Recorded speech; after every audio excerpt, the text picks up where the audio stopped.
नमस्कार दर्शक बंधु जय जगन्नाथ।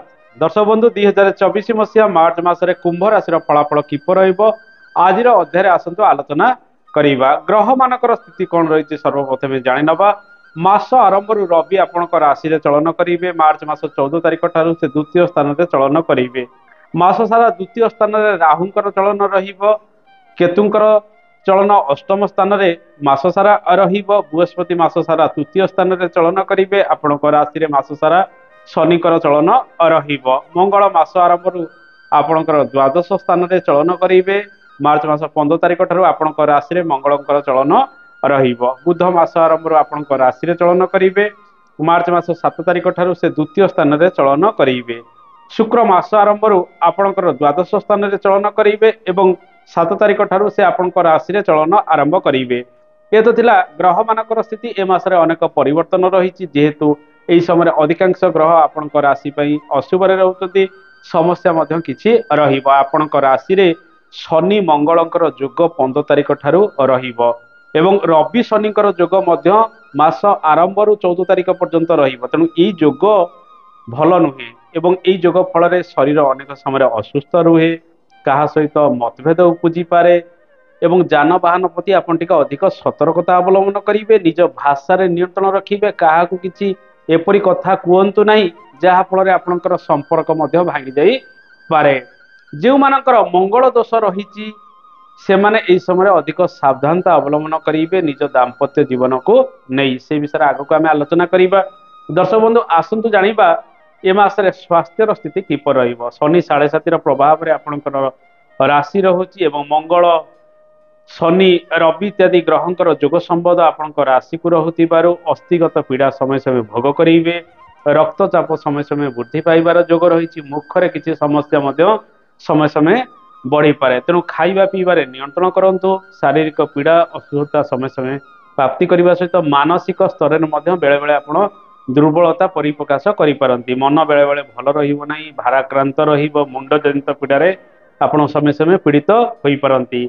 गर्भवती महिला मान समय से अनुकूल रहा। मिशामिशी शुभ अशुभ फल गुड़िक प्राप्ति करेंगे। नूतन गर्भ जदि धारण करने चाहते ये मासटी से अनुकूल रहा। माँ का स्वास्थ्य साधारण रहा। पिता स्वास्थ्य क्षेत्र में सामान्य किसी उन्नति मासर द्वितीयार्धे आसबार संभावना रही। आसतु जानिबा कर्ममय जीवन चाकरी व्यवसाय वाणिज्यर स्थिति किपरि रहिबो।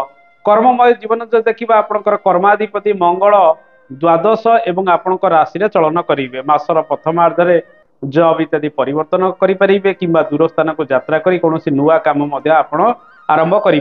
जो मैंने चाकरी छाड़ी अन्य किसी कार्य करने चाहते मासर 14 तारिख पर्यंत अनुकूल रहा। से सब दिगरे अधिक चेष्टा करें। अधिक निवेश यह समय विभिन्न कर्म रही संभावना रही। ट्रांसफर इत्यादि हमार संभावना ए मासरे रही।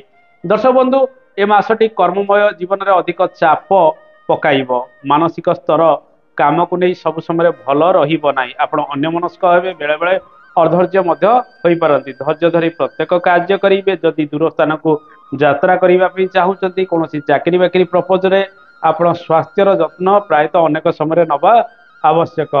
जेहेतु यही समय आपणकर कर्माधिपति मंगल 15 तारिख ठार आपणकर राशि चलन करेंगे। यांत्रिक कर्म गुड़िक अधिक त्वरान्वित हम। जंत्रपाति काम क्षेत्र में आप अधिक सफल हे। जो मैंने आईटी सेक्टर में रही जो मैंने टेक्निकल जॉब कर सफ्टवेयर संबंधित चाकरी बाकरी कर मेडिकल एवं कृषि कर्म इत्यादि कर किसी नूतन सुजोग आसबार संभावना ए मासरे रही। किंतु व्यवसाय वाणिज्य जो मैंने कर धैर्य धरी प्रत्येक कार्य करेंगे। व्यवसाय सामान्य उन्नति आसिले पार्टनरशिप रे किसी ब्रेकअप हबार संभावना रही। कारण शनि मंगलकर प्रभाव संपूर्ण रूपे आपणकर व्यवसाय वाणिज्य घर को रहिबो एवं बुध ए मासरे दुर्बल रहिबे एवं पीड़ित रहुथिबारु व्यवसाय वाणिज्य अपडाउन स्थिति लगी रहिबो। कदापि अधिक निवेश आपण एई समय करंतु नाही। बाकी बुकर काहाकू व्यवसाय वाणिज्य अधिक दियंतु नाही। जो मैंने आपणक ठारू धन धार उधार नहीं सेमानक ठारू आनिया पई चेष्टा करंतु। अधिक काहाकू धार उधार एई समय दियंतु नाही। राहु द्वितीय स्थान एवं रवि द्वितीय स्थान 15 तारिख ठारू रहुथिबारु बद खर्च गुड़िक अनेक बढ़िबार संभावना यह बढ़ाइब। धन संचय भल कराइदेव ना। आय आपण पाखक ए मासरे जहाँ जमी आसब किंतु ସଞ୍ଚୟ ଧନ ନ ରହିଲେ ଆଗକୁ ଆପଣ ବଢିବେ କିପରି? ତେଣୁ ଆପଣ ଏହି ସମୟରେ ବିଭିନ୍ନ କର୍ମ କରି ଅଧିକ ପରିଶ୍ରମ କରନ୍ତୁ। ନିଜର ଯୋଗ୍ୟତା ଅନୁସାରେ ଆପଣଙ୍କୁ ଲାଭ ବିଭିନ୍ନ କର୍ମରୁ ମିଳିବାର ସମ୍ଭାବନା ରହିଛି। ଯେଉଁମାନେ ସେୟାର ମାର୍କେଟିଂ କ୍ଷେତ୍ରରେ ଅର୍ଥ ଲଗାଣ କରୁଛନ୍ତି, ଛୋଟ ମୋଟ ନିବେଶ କରିବା ଆବଶ୍ୟକ। ଲୋଭରେ ପଡ଼ି ବଡ଼ ବଡ଼ ନିବେଶ କରନ୍ତୁ ନାହିଁ। ତେଣୁ ନିଜର ଆର୍ଥିକ କ୍ଷେତ୍ରରେ ଉନ୍ନତି କରିବା ପାଇଁ ଏଇ ଯୋଉ ସମୟ ରହିବ, ଆପଣଙ୍କୁ ସମୟର ସଦୁପଯୋଗ କରିବାକୁ ପଡ଼ିବ।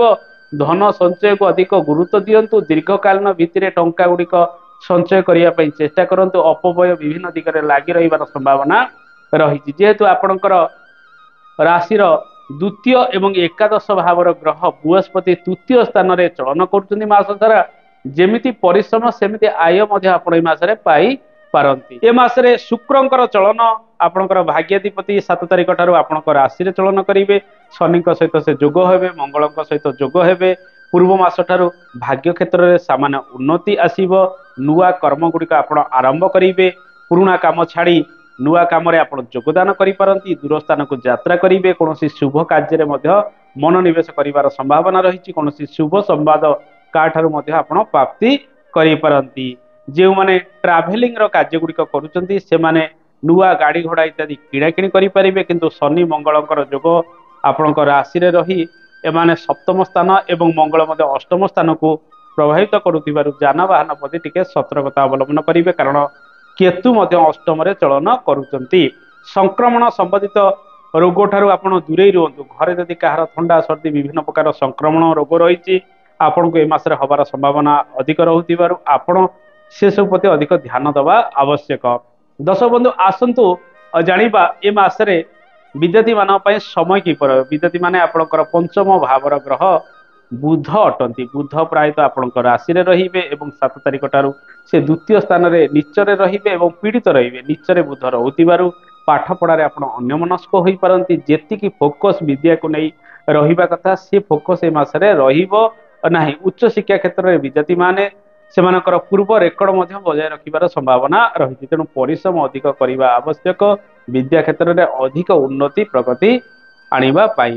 ଦର୍ଶକ ବନ୍ଧୁ, ଆସନ୍ତୁ ଜାଣିବା ଦାମ୍ପତ୍ୟ ଜୀବନ, ପାରିବାରିକ ଜୀବନ, ଲଭ୍ ଲାଇଫ୍ର ସ୍ଥିତି କିପରି ରହିବ। ଏ ମାସରେ ଆପଣଙ୍କ ରାଶିକୁ ଗୁରୁ ସୁଧି କି ରବି ସୁଧି ରହିବ ନାହିଁ। ତେଣୁ ବିବାହ, ବ୍ରତ ପ୍ରଣୟନ, ଗୃହ ପ୍ରତିଷ୍ଠା, ଭୂମି ପୂଜା, ଗୃହାରମ୍ଭ ଇତ୍ୟାଦି କ୍ଷେତ୍ରରେ ଶୁଭ ଫଳ ଗୁଡ଼ିକ ଆପଣଙ୍କୁ ଅତ୍ୟନ୍ତ ପ୍ରାପ୍ତି ହବ ନାହିଁ। ଶୁକ୍ର ଯେହେତୁ ଆପଣଙ୍କ ରାଶିରେ ଚଳନ କରୁଛନ୍ତି, ମଙ୍ଗଳ ଯେହେତୁ ଆପଣଙ୍କ ରାଶିରେ ଚଳନ କରୁଛନ୍ତି, ବିବାହ ପ୍ରସ୍ତାବ ଗୁଡ଼ିକ ଫାଇନାଲ କରିପାରିବେ।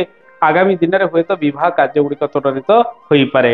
ଦର୍ଶକ ବନ୍ଧୁ, ଏହି ସମୟରେ ଯେହେତୁ ଶନି ମଙ୍ଗଳଙ୍କର ଯୋଗ ଏବଂ ରବି ଶନିଙ୍କର ଯୋଗ ଆପଣଙ୍କର ରାଶିରେ କିଛି କିଛି ଦିନ ପର୍ଯ୍ୟନ୍ତ ରହିବ, ଏମାନେ ସପ୍ତମ ଭାବକୁ ସମ୍ପୂର୍ଣ୍ଣ ରୂପେ ପ୍ରଭାବିତ କରିବେ। ରବି ମଧ୍ୟ ପୀଡ଼ିତ ହୋଇ ରହୁଥିବାରୁ ଶନିଙ୍କ ସହିତ ରାହୁଙ୍କ ସହିତ ଆପଣ ନିଜ ଉପରେ ନିୟନ୍ତ୍ରଣ ରଖିବେ। ଜୀବନସାଥୀ ଯଦି କିଛି ଆପଣଙ୍କୁ କହୁଛନ୍ତି, ଭାଷାରେ ସଂଯମତା ରଖିବା ଆବଶ୍ୟକ। ତାଙ୍କୁ କିଛି କଟୁ ଭାଷା ଇତ୍ୟାଦି ପ୍ରୟୋଗ କରନ୍ତୁ ନାହିଁ। ଯେଉଁମାନଙ୍କର ଡିଭୋର୍ସ ଇତ୍ୟାଦି ପୂର୍ବରୁ ଲାଗି ରହିଛି ସେ ସବୁ ସମାଧାନ ହେବା ପାଇଁ ଏ ସମୟ ମଧ୍ୟ ଅନୁକୂଳ ରହିବ। ଜୀବନସାଥୀଙ୍କ ସହିତ ମତଭେଦ କିଛି ଉପୁଜିପାରେ। ସେ ସାମାନ୍ୟ ସ୍ୱାସ୍ଥ୍ୟରେ କିଛି ପୀଡ଼ିତ ହୋଇପାରନ୍ତି। ଦାମ୍ପତ୍ୟ ଜୀବନକୁ ନେଇ ସେତେ ସୁଖ ଆପଣଙ୍କୁ ପ୍ରଦାନ କରିବ ନାହିଁ।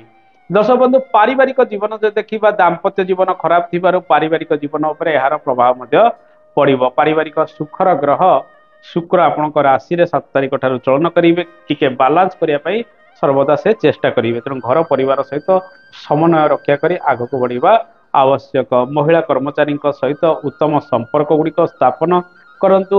ଏହି ସମୟରେ ପୁରାତନ ଗୃହର କାର୍ଯ୍ୟ ଗୁଡ଼ିକ ଆପଣ କରିପାରିବେ। ଘରର ବିଭିନ୍ନ ଆସବାବପତ୍ର ଡିଜାଇନ୍ କରିବା ସହିତ ଘରର ରଙ୍ଗ ବିଭିନ୍ନ ପ୍ରକାର ବାକି ବୁକର ଥିବା ଘରର କାର୍ଯ୍ୟ ଗୁଡ଼ିକ ଆପଣ ତ୍ୱରାନ୍ୱିତ କରିବା ପାଇଁ ଚେଷ୍ଟା କରନ୍ତୁ। ଜମି ଜମା କାର୍ଯ୍ୟ କ୍ଷେତ୍ରରେ ମିଶାମିଶି ଶୁଭ ଫଳ ଗୁଡ଼ିକ ପ୍ରାପ୍ତି ହେବାର ଯୋଗ ରହିଛି। ବିବାଦକୁ ନ ଯାଇ ଆପଣ ନିଜ କାର୍ଯ୍ୟରେ ଅଧିକ ମନୋଯୋଗ ଦିଅନ୍ତୁ।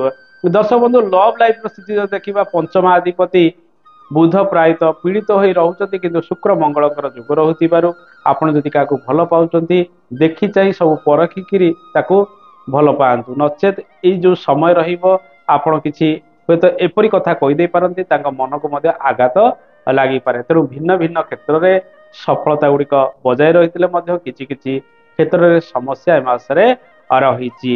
ଦର୍ଶକ ବନ୍ଧୁ, ଭାଗ୍ୟାଧିପତି ଶୁକ୍ର ଏ ମାସରେ ଶୁଭରେ ରହୁଥିବାରୁ 7 ତାରିଖ ଠାରୁ ଆପଣ ବିଦେଶ ଯାତ୍ରା କରିପାରିବେ ଏବଂ କିଛି ସୁଖ ସମୃଦ୍ଧି ପ୍ରାପ୍ତି କରିବେ। ପୂର୍ବ ମାସ ଠାରୁ କର୍ମକ୍ଷେତ୍ରରେ ସାମାନ୍ୟ ଉନ୍ନତି, ନୂଆ କର୍ମ ଆରମ୍ଭ କରିବେ। ଶୁଭ କାର୍ଯ୍ୟରେ ଯୋଗ ଦେବାର ସମ୍ଭାବନା ଗୁଡ଼ିକ ରହିଛି। ଆସନ୍ତୁ ଜାଣିବା ଏ ସମୟରେ ପ୍ରତିକାର ଗୁଡ଼ିକ କଣ କରିବେ। ଯେହେତୁ ଶନି ମଙ୍ଗଳଙ୍କର ଯୋଗ ରହୁଛି, ଶନିବାର ଏବଂ ମଙ୍ଗଳବାର ଦିନ ସୁନ୍ଦରାକାଣ୍ଡ ଘରେ ପାଠ କରନ୍ତୁ। ହନୁମାନଙ୍କର ପୂଜା ଅର୍ଚ୍ଚନା କରନ୍ତୁ। ଯେଉଁମାନଙ୍କର ମଙ୍ଗଳ ଦୋଷ ରହିଛି ପ୍ରତ୍ୟେକ ମଙ୍ଗଳବାର ଦିନ ପାଦରେ ଅଳତା ଲଗାନ୍ତୁ। ଏହା ସହିତ ଆପଣ ସ୍ୱାମୀ ସ୍ତ୍ରୀ ପ୍ରତ୍ୟେକ ମଙ୍ଗଳବାର ଏବଂ ଶନିବାର ଦିନ ଶ୍ରୀ ହନୁମାନଙ୍କ ପାଖରେ ପ୍ରସାଦ ଲଗାନ୍ତୁ। ବିଶେଷ କରି ଫଳ ଭୋଗ ଲଗାନ୍ତୁ, ସିନ୍ଦୁର ଅର୍ପଣ କରନ୍ତୁ, ଚାଳିଶା ପ୍ରତ୍ୟେକ ଦିନ ପାଠ କରନ୍ତୁ। ଅଶୁଭତ୍ୱ ଦୂରୀକରଣ ହେବ। ଶନିବାର ଦିନ ଗରିବ ଅସହାୟ ଲୋକଙ୍କୁ କଳା ଦ୍ରବ୍ୟ କିଛି ଦକ୍ଷିଣା ସହିତ ଦାନ ଦେଇଦିଅନ୍ତୁ। ଦେଖିବେ ସମସ୍ୟା ଗୁଡ଼ିକ ମ୍ୟାନେଜ ହୋଇଯିବ। ଦର୍ଶକ ବନ୍ଧୁ, ଏ ତ ଥିଲା କୁମ୍ଭ ରାଶିର ଫଳାଫଳ। ଆଶା କରେ କାର୍ଯ୍ୟକ୍ରମଟି ଆପଣଙ୍କୁ ଭଲ ଲାଗିଥିବ। କାର୍ଯ୍ୟକ୍ରମ ସମ୍ପର୍କରେ ମତାମତ ଦେବେ। ଆଜି ତ ସମୟ ହେଇଗଲାଣି, ଆଜି ପାଇଁ ଏତିକି। ନମସ୍କାର, ଜୟ ଜଗନ୍ନାଥ, ଧନ୍ୟବାଦ।